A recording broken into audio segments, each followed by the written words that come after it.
Finally 10 বছরের অপেক্ষা, 4 ঘন্টা ট্রেলার লঞ্চ ইভেন্টের পর দেব শুভশ্রীর ধূমকেতু ট্রেলার রিলিজ করলো। আসুন দেখে নি কেমন হলো ট্রেলারটা। সো হিয়ার উই গো।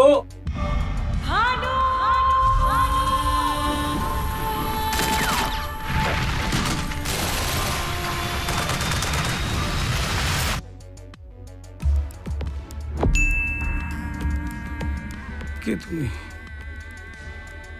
তুমি কে? টিজারের অংশটা দিয়ে দিচ্ছে এখানে। ভালু। A common man always suffers. এখন মানুষ প্রতিদিন বারে বারে মরছে। See you.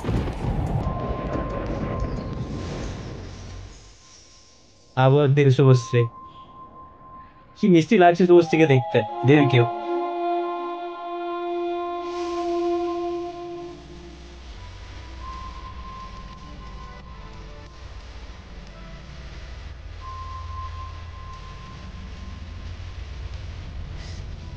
এই গানটা যখন শুনছিলাম ইউটিউবে তখনই এত এত ইমোশনাল করে দিচ্ছিল, মানে যেন দুজনকে নিয়েই লেখা। সিরিয়াসলি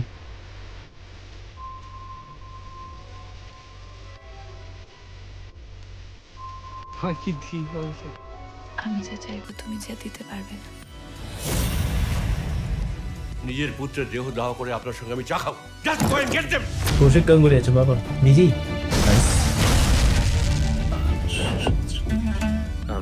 রবীন্দ্রনাথ ঘাস নবেশ। সাধারণ জীবনযাপন করে আমি আমার পরিবারের একটাও দায়িত্ব পালন করতে পারিনি, কিন্তু আজ পারছি।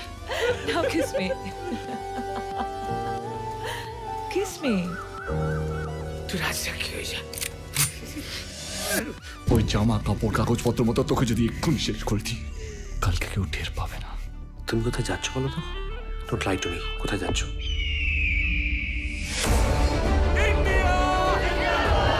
দিনের শেষে পশ্চিমেতে ডুববি যখন একা, বলে যাস সবাইকে আর হবে না দেখা।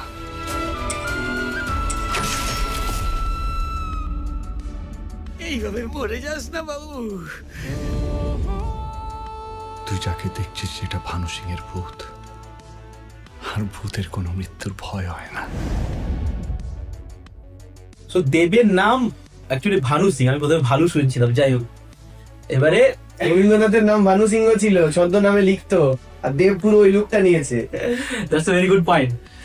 যাই হোক, তো হ্যাঁ, এটা কিন্তু আর লুকটা যেটা দিয়েছে লুকটা কিন্তু রবীন্দ্রনাথের মতোই দিয়েছে। তো ইউ নেভার নো, আমি জানি না, হয়তো ওইখান থেকে ইন্সপায়ার করে বানিয়ে দিতে পারে। যাই হোক, তো যেটা বলার যে টিজার লেভেল আমরা যেটা দেখেছিলাম স্টোরি ওয়াইজ কিন্তু তার চেয়ে খুব বেশি কিছু ট্রেলারে দেখতে পেলাম সেটা কিন্তু নয়।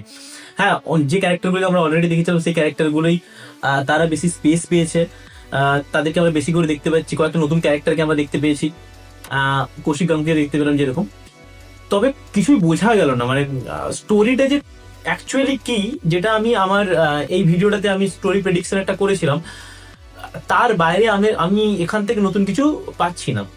এবারে যে জিনিসগুলো ভালো লেগেছে, প্রথমত সেটা হচ্ছে যে এদের ইনোসেন্সটা, দেব শুভশ্রী এদের দুজনেরই ইনোসেন্সটা। কারণ এরা দুজনই এখন যেরকম একটা ম্যাচুরিটির জায়গায় চলে গেছে, দুজন যেরকম ভাবে কথাবার্তা বলে, ওই সময় যেন কৌশিক গাঙ্গুলি তো ওই সময় একটা বিশাল বড় ডিরেক্টর ছিলেন, অভিজ্ঞ। তো সে যেভাবে এদেরকে মানে সেই মাটির ঢেলা নিয়ে যেরকম ভাবে বানাতে চেয়েছে এদের দুজনকে, সেইভাবেই একদম বানিয়ে দিয়ে তারা নিজেদেরকে সমর্পিত করে দিয়েছে। দিয়ে কৌশিক গাঙ্গুলি যেরকম ইচ্ছে সেরকম কাজটা করেছে। কারণ ওই বিয়ের সিনটাতে যেরকম এত ইনোসেন্ট ভাবে, এত মিষ্টি ভাবে তাকাচ্ছে দুজনের দিকে, জিনিসটা ওই সময় মনে হচ্ছে না যে এখন এই যে কথা ট্যাগ গুলো জুড়ে দেওয়া হচ্ছে মেগাস্টার, লেডি সুপারস্টার, এইগুলো নয়। তো এই জিনিসটা কিন্তু খুব ভালো, মানে সবকিছুর ঊর্ধ্বে আমাদের গিয়ে মনে হচ্ছে সিনেমার জন্য দুজন অ্যাক্টর অ্যাক্ট্রেস তারা নিজেরা সেখানে নেই, এটা একটা ভালো দিক। দ্বিতীয়ত যেটা ভালো লেগে সেটা হচ্ছে দ্য স্কেল, যেটা আমরা প্রথম থেকে কথা বলছিলাম, আমি প্রচুর ইন্টারভিউজে আমরা এগুলো এখন অলরেডি মুখস্থ হয়ে গেছে আমাদের, যে দার্জিলিং এ শুট করার কথা ছিল সেটা তারা গিয়ে নৈনিতালে শুট করেছে। তারপর এখান থেকে কলকাতা থেকে তার জুনিয়র আর্টিস্ট ভাড়া করে নিয়ে গেছে, যাতে তারা অ্যাকচুয়ালি এরা যেখানে থাকে সেটা দার্জিলিং দেখানো হয়েছে, ঠিক আছে। তাই এদের যে সময় বিয়েটা হচ্ছে ওই সময় বাঙালি লোকই দরকার। তো নৈনিতালে যেহেতু বাঙালি লোক পাবে না, তো এখান থেকে জুনিয়র আর্টিস্ট মানে একটা একটা ট্রেনে করে জুনিয়র আর্টিস্ট ভাড়া করে নিয়ে গিয়ে সেখানে শুট করেছে। তো এটা বাংলা সিনেমাতে এই জিনিসটা, এই কি বলবো, মানে এই যে ডেডিকেশনটা বা এই হার্ডওয়ার্কটা, এগুলো আর কেউ করে না। মানে যতটা লো বাজেটে করা যায় করে বেরিয়ে দিয়ে যাও, এই জিনিসটা হয়। তো এই যে স্কেলটা, সেটা ভালো লেগেছে। অ্যান্ড যে বরফের জায়গাটা দেখছি, সেটা ওরা বলছে কাশ্মীর ওই সময় শুট করা যাচ্ছিল না, তো সিমলার থেকে ওরা প্রায় 10 কিলোমিটার উপরে সেখানে গিয়ে ওরা শুট করেছে। তো কোন জায়গা থেকে কোন জায়গায় নিয়ে গেছে সেগুলো আমরা এখানেও খুব বেশি দেখতে পাইনি, কিন্তু সিনেমার মধ্যে আমরা আরো বড় বড় জিনিস দেখতে পাবো। আর যেটা ভালো লাগে সেটা হচ্ছে স্টোরিটা, যেটুকু আমি বুঝতে পারছি স্টোরিটা একটা নর্মাল প্রেম কাহিনী নয়। এখানে দেব শুভশ্রী একটা টাইপের প্রেম করতে ভালো, দেব একটা সাধারণ জীবন, যেটা বলে যাবে সাধারণ জীবনযাপন করে বাড়ির জন্য কিছুই করতে পারেনি, তো একটা সাধারণ ছেলেই ছিল।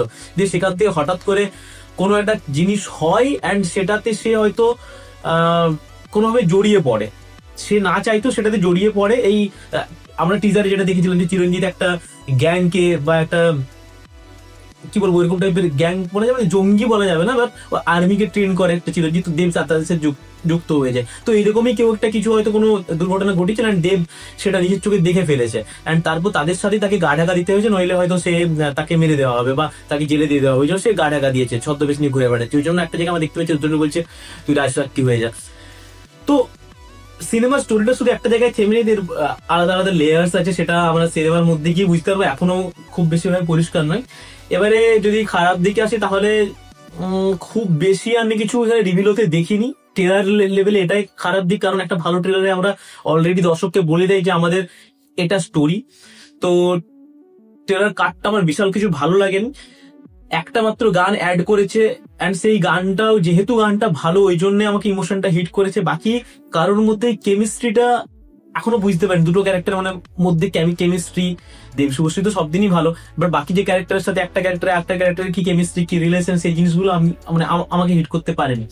তো ট্রেলার হিসেবে যে বিশাল ভালো লেগেছে সেটা নয়, বাট আমি যেটা ভালো লেগে সেটা হচ্ছে যে আমি ট্রেলার দেখে এটা বুঝতে পারছি সিনেমার মধ্যে আমি কিছু পাবো যেটা আমি হলে গিয়ে তখন দেখতে পারবো। তো এটাই আর কি। এরপরে আপনারা কমেন্টসে জানান যে এটা নিয়ে ডিটেল কিছু আলোচনা যদি আপনারা চান, কারণ কিছুদিন এক সপ্তাহ পরে রিলিজ আছে, তো মনে হয় যে বিশাল আরো কিছু নিউজ আসবে।